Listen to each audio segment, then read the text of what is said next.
Afternoon, friends. It's a pleasure to share a few thoughts again with you. A story that took place more than 20 years ago. Another miracle moment in my life.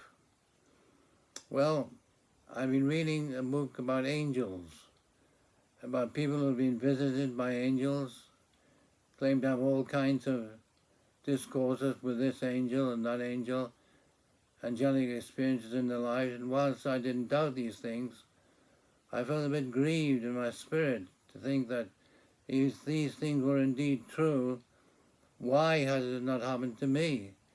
Why hadn't I had an experience like that? And I was talking to the Lord and praying about it, saying, Lord, are these people lying? Are they telling the truth? And if they are telling the truth, why has that not been my experience? And there it was. I felt a little upset, a little grieved in my spirit. But up I went out to do my daily jobs and so on. Later that day, I came home just about 3 o'clock, and just as I got in the door, the telephone rang. I picked up the telephone, and a voice on the end in broken English said, "Cummings? Is that Mr. Cummings?" I thought, no, someone's playing a joke on me here.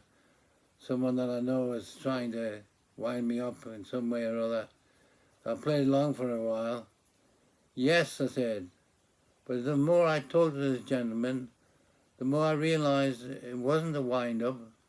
It wasn't a joke. This was a real person ringing me from Pakistan. He said he was a porter ringing from the Karachi Hotel in Pakistan, talking to me about various things about life in England, asking me questions about this and about the other. And so I went along with him and talked with him for quite a while. The more and more I spoke with him, the more and more I realized that this is really a chap who's got nothing to do. Thought he'd ring someone up from another country, find something more about that other country. So eventually he said to me, "Mr. Cummings," he says, "what's the women like there in England?" I said, well, Abdul, that was his name. I said, "Abdul, I'm a married man." He said, "I've been married for over 30 years. He said, "Mr. Cummings," he says, "do you like your wife?" "Do you like your wife?" I thought, that's a strange question. I said, "Abdul, I love my wife." And the more I talked to him, the more I realized that this wasn't an accident, that he'd called me on the telephone from another country, and it was at night time there, and it was a porter with nothing to do. And so I eventually spoke to him about how he'd got my number. He said to me, "Well, Mr. Cummings, it was on a piece of paper on the floor. So I rang your number." And I told him that I must speak to him about Christ, about the Lord. This is not an accident, this has happened. I said, "What do you think about Jesus Christ, Abdul?" "Well," he said, "he was a great prophet." I said, "Yes, he was, but he was much more than a prophet. He's the Son of the living God. He died to save us from our sin.